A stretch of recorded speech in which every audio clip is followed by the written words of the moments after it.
เตารีดยี่ห้อฟิลิปนะครับผมอาการที่ลูกค้าแจ้งนะครับไอน้ำไม่ออกครับเราทำการเทสเครื่องดูก่อนนะครับทำการเสียบปลั๊กนะครับ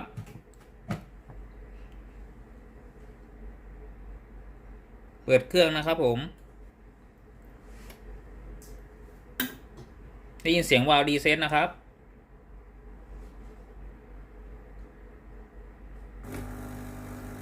ได้ยินเสียงปั๊มทำงานแล้วนะครับ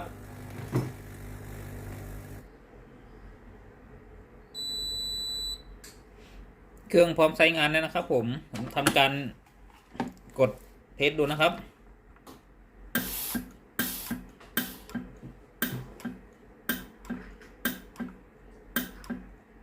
ได้ยินเสียงอิเล็กโทรวาล์วทำงานนะครับ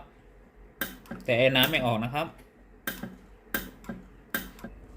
ผมจะพาเทสในส่วนของตัวระบบน้ำนะครับปกตินะครับผมเตารีดของยี่ห้อฟิลิปนะครับไฟเข้าในส่วนของตัวเครื่องนะครับในส่วนนั้นไฟจะต่อมาเลี้ยงในส่วนของตัวหม้อต้มนะครับและหม้อต้มจะต้องร้อนก่อนนะครับถ้าในส่วนของตัวหม้อต้มร้อนบอร์ดถึงจะสั่งปั๊มน้ำสูบน้ำเข้าในส่วนของตัวหม้อต้มครับทำการเสียบปลั๊กก่อนนะครับการเปิดเครื่องนะครับ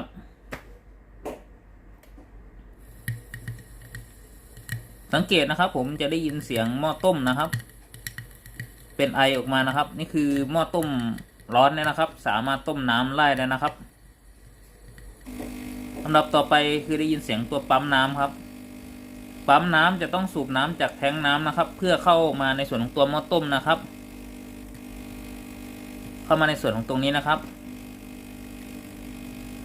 แต่ตัวนี้นะครับผมปั๊มน้ำสูบน้ำแต่น้ำไม่เข้าในส่วนของตัวหม้อต้มนะครับไม่มีน้ำออกมาเลยครับผมจะทำการหลอกในส่วนของตัวน้ำเข้าในส่วนของตัวหม้อต้มนะครับว่าถ้ามีน้ำในส่วนของตัวหม้อต้มแล้วหม้อต้มสามารถต้มน้ำได้และไอน้ำออกปกติหรือเปล่านะครับทุกครั้งนะครับผมก่อนทำการซ่อมนะครับให้ปิดเครื่องแล้วก็ถอดปลั๊กก่อนนะครับผมจะทำการเติมน้ำลงในส่วนของตัวหม้อต้มนะครับเพื่อให้เครื่องสามารถใช้งานได้นะครับน้ำประมาณ1 แก้วนะครับโดยประมาณนะครับ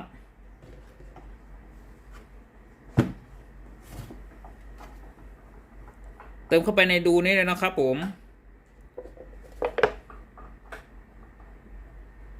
ระวังร้อนนะครับถ้าหม้อต้มยังร้อนอยู่มันจะมีไอฟู่ออกนะครับ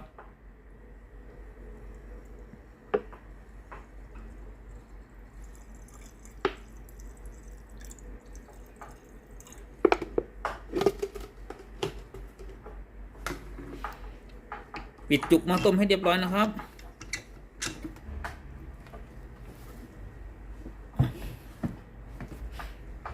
ใส่แทงน้ำเข้าในตัวเครื่องนะครับทำการเสียบปลั๊กนะครับเพื่อลองเครื่องอีกรอบหนึ่งนะครับกดสวิตช์เครื่องนะครับ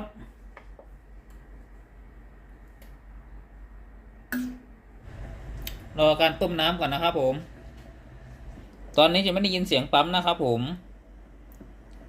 พอเราหลอกในส่วนของตัวหม้อต้มแล้วนะครับผมว่ามีน้ำในหม้อต้มนะครับ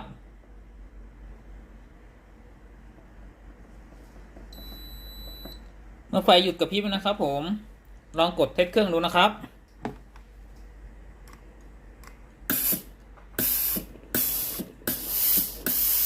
ไอ้น้ำออกกันนะครับผม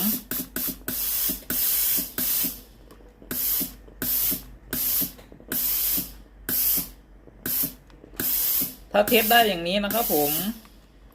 ปั๊มน้ำมีปัญหาแน่นอน100%ครับระบบอื่นสามารถใช้งานได้ปกติครับ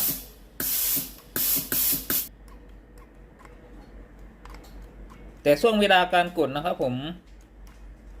สวิตช์น่าจะไม่ค่อยดีด้วยนะครับเวลาผมกดสั่งงานบางครั้งติดบางครั้งไม่ติดนะครับผมตัวนี้น่าจะมีปัญหา2 ตัวนะครับผมเป็นตัวปั๊มน้ำนะครับและตัวสวิตช์จ่ายน้ำนะครับ จากการวิเคราะห์อาการเสียเบื้องต้นนะครับ ตัวนี้ปั๊มน้ำนะครับผมไม่สามารถสูบน้ำจากตัวแทงน้ำนะครับ เข้ามาต้มในหม้อต้มได้นะครับ ปั๊มน้ำมีปัญหาได้นะครับ คืออะไร1ชิ้นนะครับ คือตัวปั๊มน้ำนะครับ อาการที่2นะครับ จากการเทสหลังจากที่เทน้ำใส่ในส่วนของตัวหม้อต้มนะครับ ระบบน้ำอิเล็กโทรวาลวทำงานปกตินะครับ แต่ว่าในส่วนของตัวสวิตช์จ่ายไอ้น้ำด้านหน้าเครื่องนะครับ เวลากดบางครั้งติดบ้างบางครั้งไม่ติดบ้างนะครับ สวิตช์ปุ่มจ่ายไอ้น้ำมีปัญหานะครับ อะไรชิ้นที่2นะครับ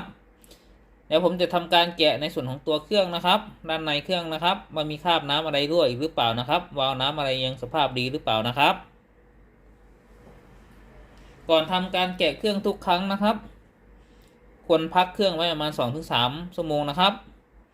เพื่อให้เครื่องเย็นก่อนนะครับ การแกะเครื่องนะครับ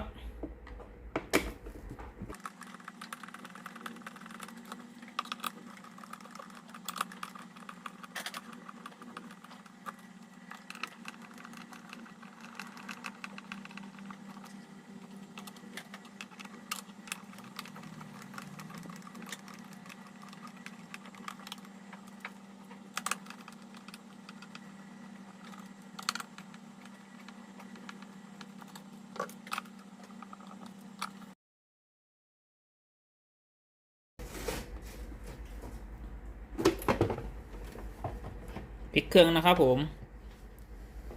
ถ่ายท่อน้ำออกก่อนนะครับ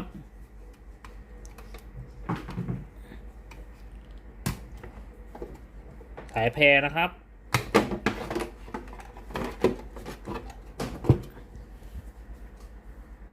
หลักการทำงานของเตารีดแบบคร่าวๆนะครับผมเมื่อมีการเสียบปลั๊กนะครับคือไฟ220 โวลต์นะครับ AC นะครับผมจะวิ่งเข้ามาเลี้ยงในส่วนของตัวบอร์ด power supply นะครับเส้นนี้นะครับผมเส้นสีเขียวนะครับอีกส่วนหนึ่งก็จะวิ่งเข้าไปเลี้ยงในส่วนของตัวหม้อต้มนะครับไปรออยู่ที่หม้อต้มนะครับเส้นสีน้ำเงินนะครับรอการทำงานนะครับหม้อต้มยังไม่มีการทำงานนะครับผมอีกส่วนหนึ่งนะครับเส้นสีเขียวเส้นเล็กนะครับผมจะวิ่งไปรอที่ในส่วนของตัวหน้าเตานะครับเส้นหนึ่งนะครับรอที่ฮีตเตอร์ที่หน้าเตานะครับผมแล้วไฟอีกเส้นหนึ่งนะครับผมเป็นเส้นสีน้ำตาลนะครับต่อเข้ามาเลี้ยงในส่วนของตัวบอร์ดนะครับอีกส่วนหนึ่งนะครับผมจะต่อไปเลี้ยงในส่วนของตัวอิเล็กโทรวาลวนะครับก็คือในส่วนของตัวสายสีแดงนะครับก็เลี้ยงในส่วนของตัววาล์วน้ำนะอีกส่วนหนึ่งก็เข้ามาเลี้ยงในส่วนของตัวปั๊มน้ำนะครับรอการทำงานนะครับเมื่อมีการกดเปิดเครื่องนะครับที่ตัวเครื่องนะครับผมที่บอร์ดหน้านี่นะครับสั่งงานเปิดเครื่องนะครับผมไฟก็จะอีกส่วนหนึ่งก็จะต่อดีเลย์นะครับดีเลย์ตัวใหญ่นะครับต่อมาเส้นนี้นะครับสีน้ำตาลนะครับผมไปเลี้ยงในส่วนของตัวหม้อต้มนะครับ220 โวลต์นะครับตัวนี้หม้อต้มต้องร้อนนะครับถ้ามีไฟจ่ายไปเลี้ยงนะครับถ้าหม้อต้มไม่ร้อนในส่วนนี้ก็หม้อต้มเสียนะครับฮีตเตอร์อาจจะขาดหรือเทอร์มินอลฟิวที่ใต้หม้อต้มอาจจะเสียนะครับถ้ามีไฟจ่ายนะครับแต่ถ้าไม่มีไฟจ่ายไปเลี้ยงในส่วนของตัวหม้อต้มก็มาได้ดูว่าในส่วนของตัวดีเลย์ตัวนี้เสียหรือเปล่าหรือบอร์ดทำงานผิดปกติหรือเปล่านะครับอีกส่วนหนึ่งนะครับผมไฟจะต่อไปเลี้ยงในส่วนของตัวหน้าเตานะครับก็คือในส่วนดีเลย์ตัวสีดำนะครับตัวเล็กนะครับตัวเล็กนะครับตัวสีดำนะไฟออกสายสีน้ำตาลนะครับผมไปเลี้ยงในส่วนของตัวฮีตเตอร์ที่หน้าเตานะครับผ่านตัวโทโมฟิล1ตัวนะครับผมหน้าเตาต้องร้อนนะครับถ้ามีไฟไปเลี้ยงเนี่ยนะครับถ้าหน้าเตาไม่ร้อนก็เช็คดูในส่วนของตัวโทโมฟิลนะครับหรือฮีตเตอร์หน้าเตาขาดหรือเปล่านะครับแต่ถ้าไม่มีไฟไปเลี้ยงยังไงก็มาเช็คในส่วนของตัวดีเลย์นะครับผมว่าดีเลย์หน้าคอนแทคอะไรดีหรือเปล่านะครับบอร์ดสามารถสั่งงานดีเลย์ได้หรือเปล่านะครับเมื่ออุณหภูมิที่ตัวหม้อต้มนะครับคือหม้อต้มตัวนี้นะครับสูงขึ้นนะครับผมจะมีเซนเซอร์ NTC นะครับคือเส้นนี้นะครับผมค่าจะต่ำลงนะครับความต้านทานจะต่ำนะครับบอร์ดรับรู้เนี่ยนะครับว่า ในส่วนของตัวหม้อต้มร้อนแล้วนะครับจ่ายไฟนะครับเส้นสีน้ำเงินนะครับผมมาเลี้ยงในส่วนของตัวปั๊มน้ำนะเดี๋ยวปั๊มน้ำก็จะสูบน้ำนะครับสูบน้ำจากสายเส้นนี้นะครับสูบน้ำจากตัวแทงน้ำนี่นะครับผมสูบน้ำเข้ามาในส่วนของหม้อต้มผ่านทางสายนี่ครับในส่วนของหม้อต้มนะหม้อต้มก็จะทำการต้มน้ำนะครับต้มน้ำให้เดือดให้กลายเป็นไอน้ำแรงดันสูงนะครับไฟแสดงสถานะที่หน้าเตาตรงนี้นะครับผมหยุดกระพริบนะครับเมื่อเรากดสวิตช์จ่ายไอน้ำตรงนี้นะครับผมบอร์ด power นะครับผมก็จะจ่ายไฟมาเลี้ยงในส่วนของตัวอิเล็กโทรวาลวนะครับคือเป็นเส้นสีดำนะครับตรงนี้นะครับผมถ้าอยู่ที่บอร์ดก็ตรงนี้นะครับตรงนี้นะครับถ้าอยู่ที่บอร์ดนะผ่าน R 1ตัวนะครับถ้ามีไฟมาแต่ที่อิเล็กโทรวาลแล้วอิเล็กโทรวาลต้องทำงานแล้วก็ต้องมียินเสียงรังแท็กนะครับผมเวลากดสั่งงานนะจากนั้นน้ำก็จะสามารถไหลผ่านในส่วนของตัววาล์วน้ำนะครับผมเมื่ออิเล็กโทรวาลทำงานแล้ววาล์วน้ำก็จะเปิดนะครับผมน้ำก็จะไหลในส่วนของตัวหม้อต้มนี้นะครับผมไหลมาตามท่อนะครับผมแรงดันน้ำสูงนะครับแล้วก็มาที่หน้าเตานะครับมาส่วนของตัวหน้าเตานะครับผมเมื่อเจอกับความร้อนที่หน้าเตาอีกรอบหนึ่งนะครับผมก็จะเกิดเป็นไอน้ำที่ละเอียดนะครับเป็นไอน้ำแรงดันสูงนะครับในส่วนนี้นะครับผมวงจรการทำงานคร่าวๆมีแค่นี้นะครับผมส่วนตัวนี้มันปั๊มน้ำมันเสียนะครับผมจะทำการเปลี่ยนในส่วนของตัวปั๊มน้ำนะครับแล้วค่อยเปลี่ยนในส่วนของตัวสวิตช์นะครับผมจะทำการแกะในส่วนของตัวปั๊มน้ำนะครับผมจะทำการเปลี่ยนนะครับน็อตด้านหน้า2ตัวนะครับ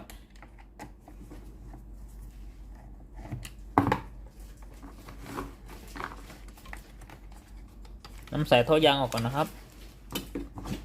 น็อตยึดบอร์ดครับ2ตัวครับ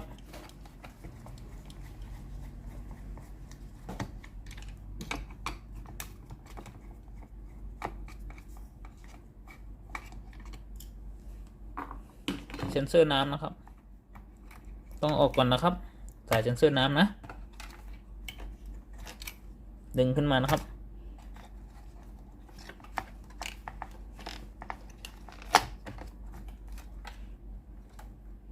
กันในส่วนของตัว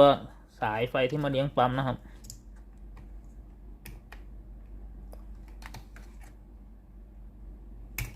2 เส้นนะครับ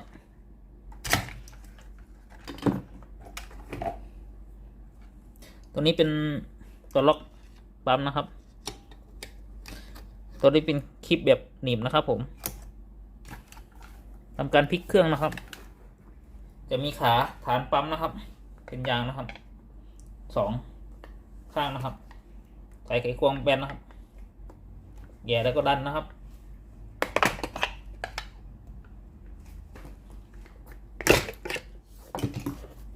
พลิกเครื่องกลับคืนนะครับตัวนี้ก็จะออกกันนะครับส่วนของปั๊มน้ำนะครับนำท่อปั๊มนะครับผมที่ต่อเข้าในส่วนของตัวหม้อต้มออกนะครับใส่ไขควงแบนงัดนะครับดึงขึ้นนะครับนำท่อน้ำย้อนกลับนะครับผมในส่วนของตัวนี้ครับตัวใหม่ไม่มีมานะครับนำออกจากตัวปั๊มตัวเก่านะครับนี่คือปั๊มน้ำตัวใหม่นะครับจะใส่เข้าไปในวงจรนะครับก่อนอื่นใส่ท่อน้ำย้อนกลับก่อนนะครับ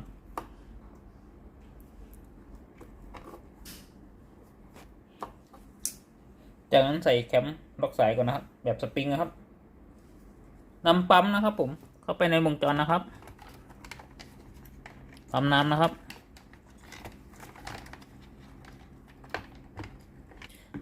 ดันในส่วนของตัวฐานปั๊มนะครับผมล็อกเข้าที่ให้เรียบร้อยนะครับ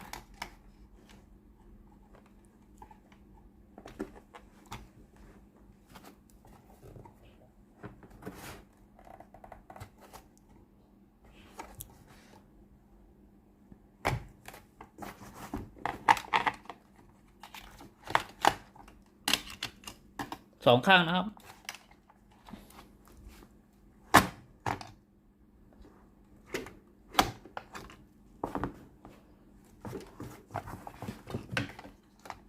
จัดสายท่อน้ำนะครับ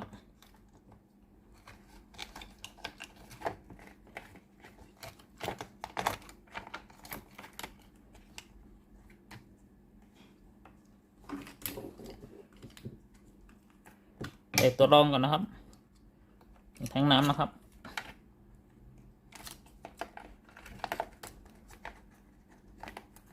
พันน็อต2 ตัวนะครับ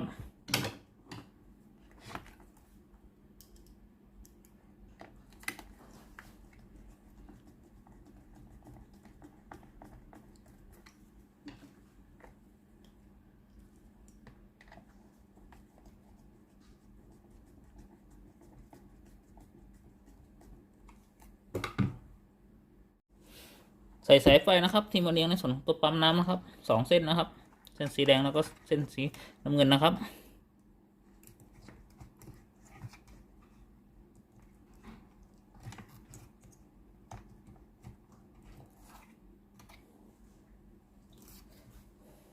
ใส่ในส่วนของตัวสายปั๊มนะครับท่อยางนะครับเข้าในส่วนของตัวหม้อต้มนะครับกระเต็บพันออกนิดหน่อยนะครับตึงได้ยัดยากครับ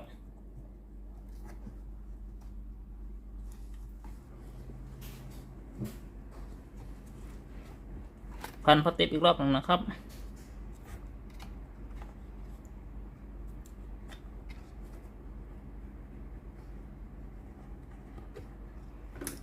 ใส่ในตัวของคลิปสปริงนะครับ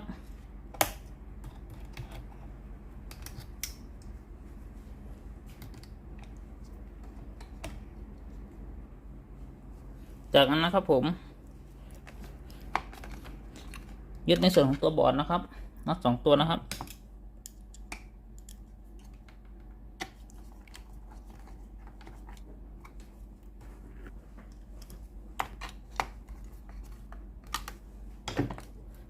ใส่เซ็นเซอร์น้ำนะครับใส่เซ็นเซอร์น้ำนะครับ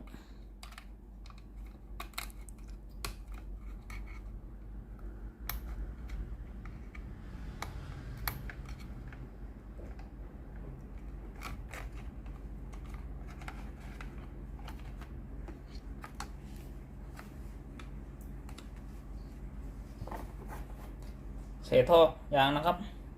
รองกันน้ำรั่วนะครับเมื่อใส่ปั๊มน้ำเรียบร้อยนะครับใส่ในส่วนของตัวโคมบนนะครับใส่สายแพร่ก่อนนะครับใส่ท่อน้ำย้อนกลับนะครับจะดื่มนะครับตรงนี้ถ้าไม่ใส่น้ำรั่วนะครับ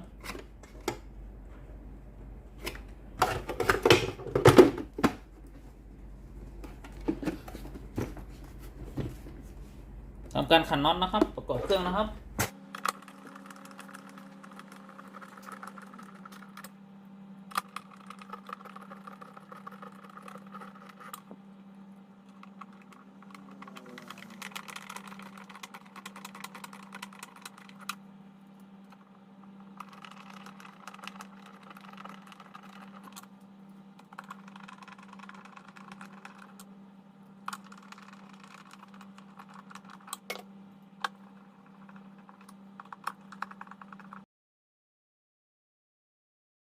หลังจากที่ผมได้ทำการเปลี่ยนปั๊มเข้าไปในวงจรนะครับผมจะทำการเปิดเครื่องนะครับผมเพื่อเทสระบบปั๊มว่าปั๊มสามารถสูบน้ำเข้าในส่วนของตัวหม้อต้มได้หรือเปล่านะครับเปิดเครื่องครับผมจะได้ยินเสียงในส่วนของตัวหม้อต้มนะครับต้มน้ำเลยนะครับ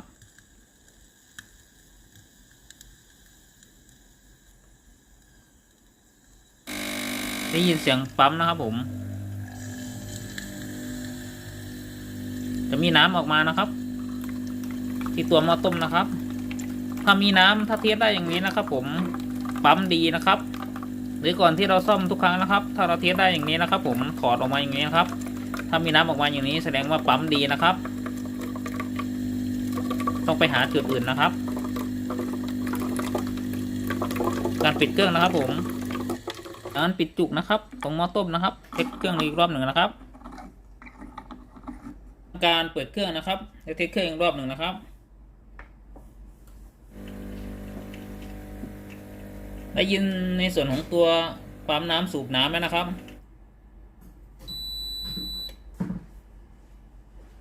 เมื่อเครื่องพร้อมใช้งานแล้วนะครับ ผมจะทำการกดปุ่มจ่ายไอ้น้ำนะครับ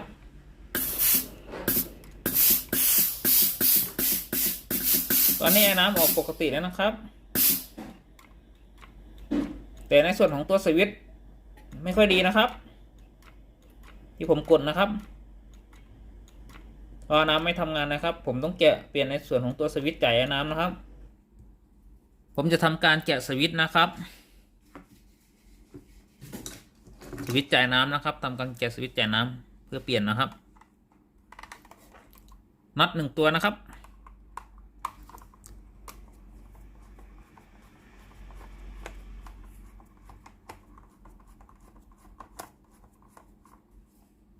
ตรงด้านมือจับนะครับเอาโครงออกก่อนนะครับโครงบนนะครับ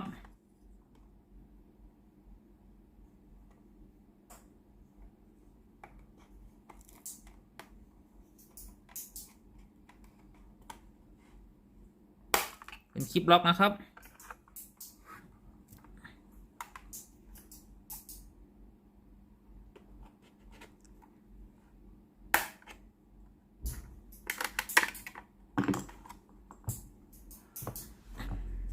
ขันน็อตออกนะครับ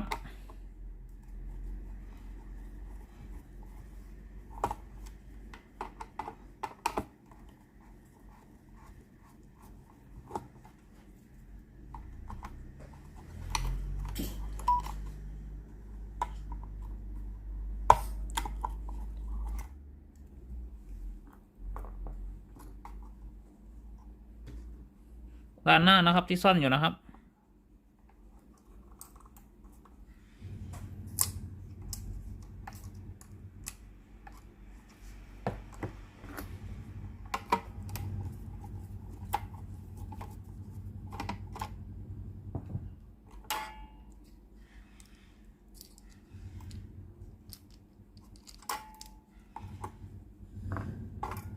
ถอดซ็อกเก็ตออกก่อนนะครับเก็บในส่วนของตัวเตาก่อนครับนี่คือสวิตช์จ่ายน้ำนะครับ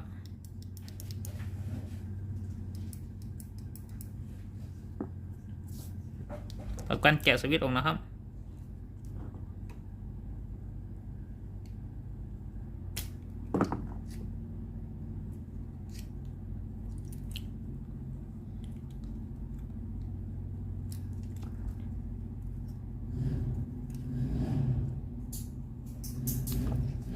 การบัดจีออนนะครับ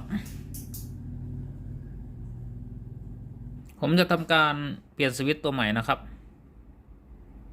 เข้าไปในวงจรนะครับ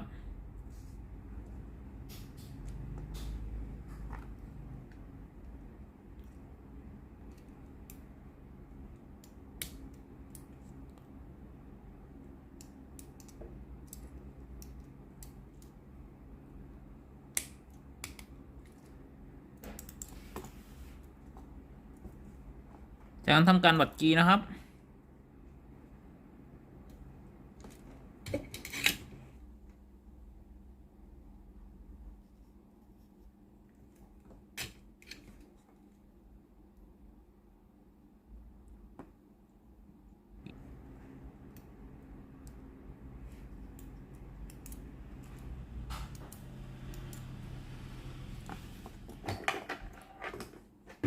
ทำการประกอบเข้าโครงให้เรียบร้อยครับ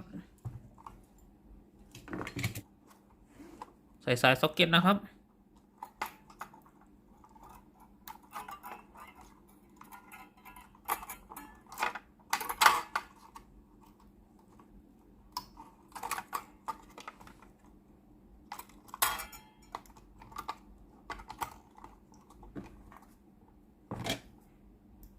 ขันน็อตยึดครับผม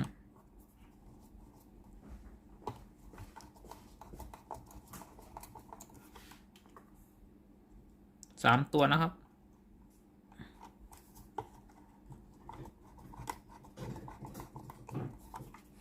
ตัวที่4ด้านหน้านะครับ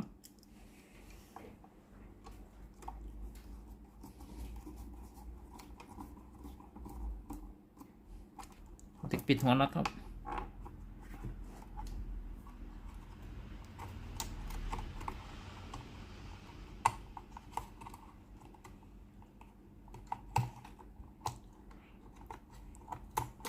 จะใส่อีกรอบหนึ่งครับลองกดเทสดูอีกรอบหนึ่งครับใส่โค้งครับ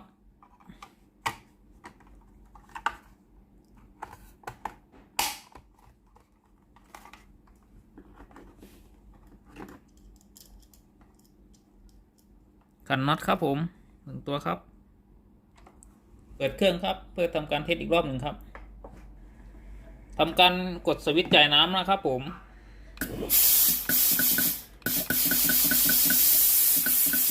นี่น้ำออกแล้วนะครับผมออกปกตินะครับสวิตช์นะครับจ่ายน้ำครับกดเบาๆก็ออกแล้วนะครับ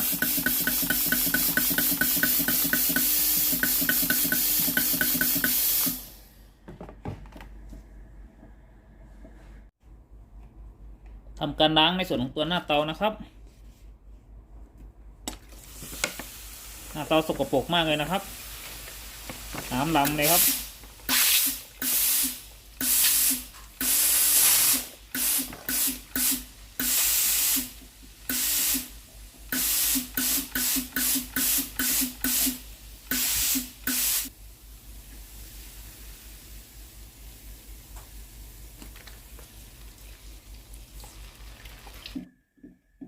สรุปอาการเสียของเตารีดยี่ห้อฟินดิบนะครับผมอาการเสียก็คือไอ้น้ำไม่ออกนะครับผมตัวนี้มีปั๊มน้ำเสีย1 ชิ้นนะครับเสียในลักษณะลิ้นปั๊มแตกนะครับส่วนอีกตัวหนึ่งนะครับผมสวิตช์ครับกดจ่ายน้ำครับคอนแทคไม่ค่อยดีนะครับกดติดบ้างไม่ติดบ้างนะครับขอบคุณครับผมที่รับชมคลิปวิดีโอครับเจอกันใหม่คลิปหน้าครับขอบคุณครับฝากกดไลค์กดติดตามกดแชร์ให้ด้วยนะครับขอบคุณครับผม